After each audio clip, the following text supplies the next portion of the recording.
E aí pessoal, tudo certo com vocês? Começando mais uma videozeira. Se você é novo por aqui, tá chegando agora, já se inscreva no canal. Junte-se a nós, porque toda semana tem muita novidade pra você.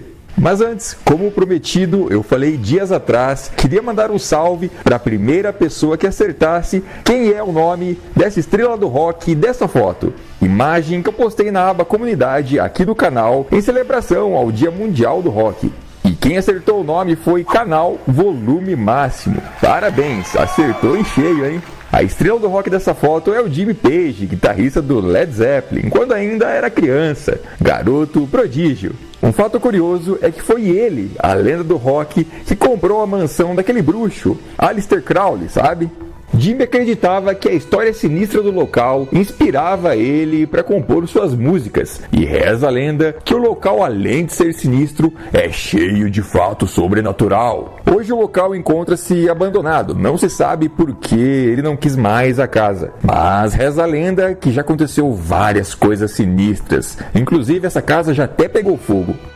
Agora, teve muita gente aqui no canal que errou o nome dele feio, hein? Teve gente que falou que era o Chimbinha, Zé Bolero, Michael Jackson e até Adolf Hitler. Mas agora, puxa a cadeira, porque hoje você vai conhecer um pouco a história do Mushroomhead.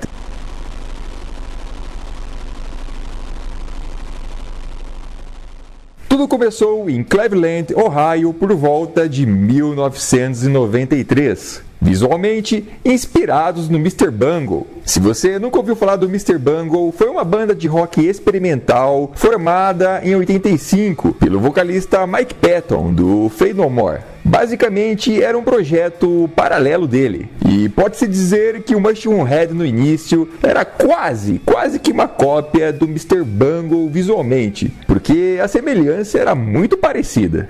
Porém, o Mr. Bungle nunca foi uma banda oficialmente de mascarados. Era mais uma zoeira interna entre os caras, de usar às vezes máscaras, perucas. Não era algo oficial, olha, somos uma banda de mascarados. Não, era mais uma brincadeira interna. Em 92, o Mr. Bungle lançou um hit de bastante sucesso, chamado Travolta, e eu acredito que o Mush se inspirou bastante nessa música. Até porque no clipe aparece o Mike Patton usando um capuz, e o Mush surgiu com algo bem parecido. Dá uma olhada agora como que era a performance do Mr. Bungle e do Mushroomhead. Presta bem atenção na semelhança.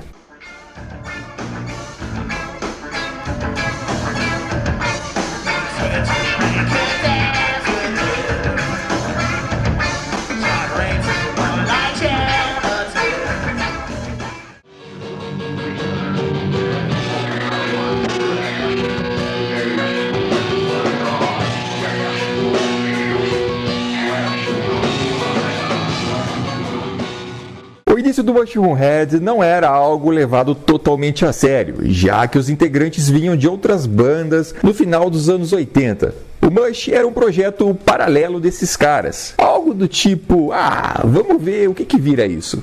Fundado pelo baterista Skinny, a ideia era trazer algo experimental e bem teatral. A formação era 8 integrantes, mais 2 dançarinos. No total, o grupo ficava com 10 pessoas. Além, claro, de ter 2 vocalistas, Jeffrey Nothing e Jason J. Mann. Já os dançarinos eram um cara com capuz preto, similar ao Mike Patton, do Mr. Bungle, e uma mulher chamada Jessica Haney, apelidada de Roxy, que inclusive quase ficava pelada nas apresentações.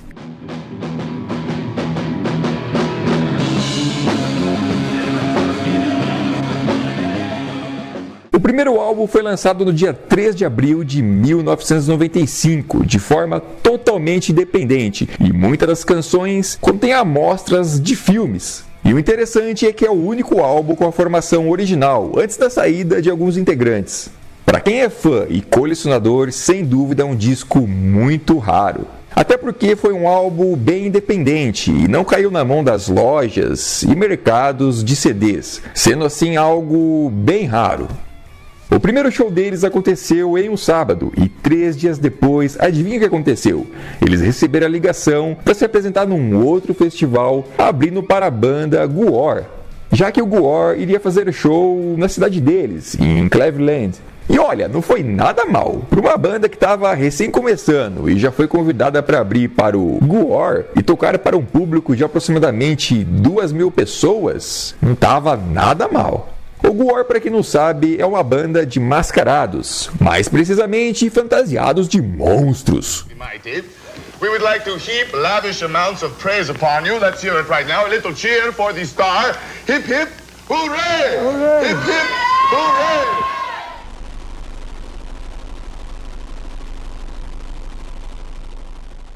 No mesmo ano, eles chamam a atenção da gravadora Roadrunner Records, que é a gravadora que eu acho que todos vocês já sabem, né? Gravadora que estourou o Korn, o Slipknot, o Sepultura, uma pá de banda. Aquela gravadora que ajudava a empurrar as bandas pra frente. E a treta que rolou foi que eles ficaram interessados no Mushroom Head. Só que os caras da banda não aceitaram os palpites da gravadora e também a estratégia de marketing que eles tinham. Principalmente o vocalista Jeffrey Knopf, que não gostou nem um pouco das ideias da gravadora. E aí, infelizmente, ambos não chegaram em um acordo. Parece que a gravadora Roadrunner na época estava procurando uma banda de mascarados. Parece que eles já tinham ideia de lançar alguma banda desse estilo. Em particular, eu acho que os caras cometeram um erro de não assinar contrato com a gravadora, porque, era a Roadrunner, gravadora que explodia muitas bandas. No mesmo ano, o Slipknot lançou o Mate Feed Kill Repeat, que contava ainda com aquele vocalista, o Anders Colsefini. Porém, a gravadora recusou o Slipknot. Não aceitaram, falaram que o vocal do Anders Colsefini não era um vocal bom para tocar nas rádios. Bom, o que o Slipknot fez foi exatamente o que o Mushroom Head não fez.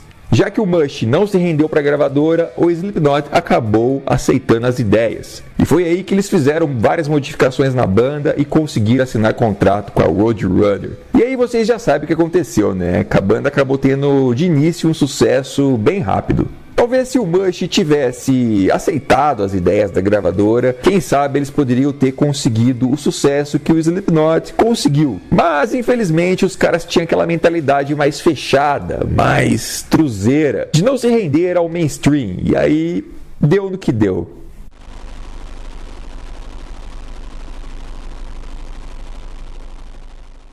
Em 99, o Mush acabou lançando mais um álbum, o M3, de forma totalmente independente pelo seu próprio selo. E foi exatamente nesse ano que começou a rixa entre Mushroom Head e Slipknot, porque como o Slipknot assinou o contrato com a Roadrunner e o Mush não, os caras não gostaram nem um pouco da ideia. Os caras ficaram tão putos que eles começaram a falar que o Slipknot era uma criação da Roadrunner copiando eles. Mas na verdade, ambas as bandas já existiam, meio que foi uma disputa sem saber da existência de ambas, quem iria conseguir fechar o contrato com a gravadora Roadrunner. Em uma entrevista para uma rádio, o vocalista Corey Taylor disse que ele só foi saber da existência do Mushroom Head quando eles assinaram o contrato com a gravadora. Fora isso, eles nem sabiam da existência dessa banda.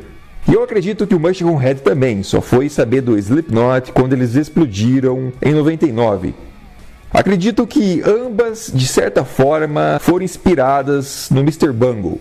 Por isso não cabe ficar julgando as duas bandas.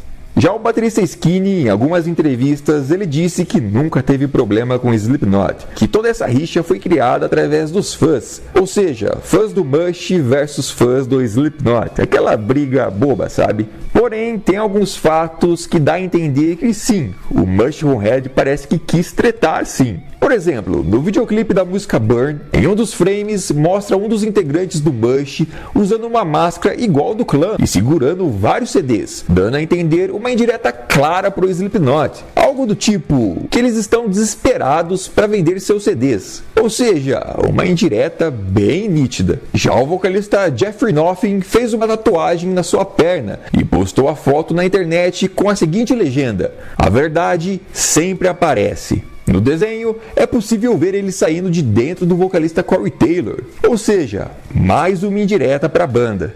Esses ataques do Mushroom Head ficar alfinetando o Slipknot foi até 2010, com a morte do baixista Paul Gray. E só depois que o Mush fez um post no seu site oficial dizendo que lamentava muito a morte do músico e que essa rixa entre as duas bandas precisava acabar. E foi aí que essa palhaçada acabou de uma vez por todas.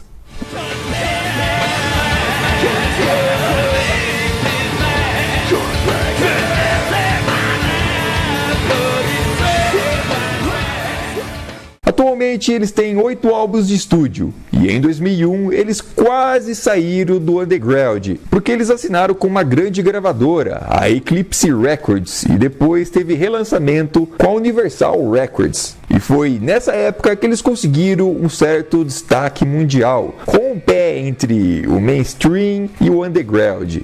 A MTV também foi uma grande porta, porque ajudava a passar frequentemente os clipes. Mas, infelizmente, esse foi o máximo que o Mushroom Head conseguiu. E depois voltaram novamente para o underground.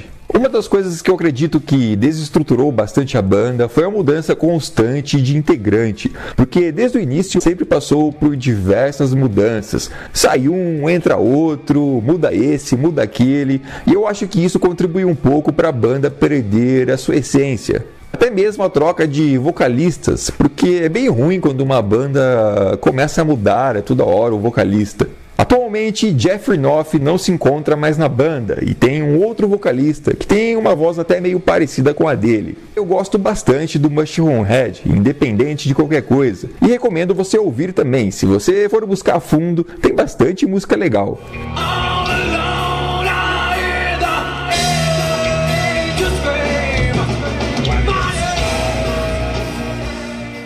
Rumores dizem que eles estão preparando um novo álbum. Se você quiser saber mais fatos sobre eles e curiosidades, eu gravei um vídeo especial só falando sobre isso. Vou deixar aqui no card e depois dá uma olhada, porque tem bastante curiosidade bem interessante. Mas vamos aguardar o lançamento do novo disco deles, o que tudo indica que será no final desse ano.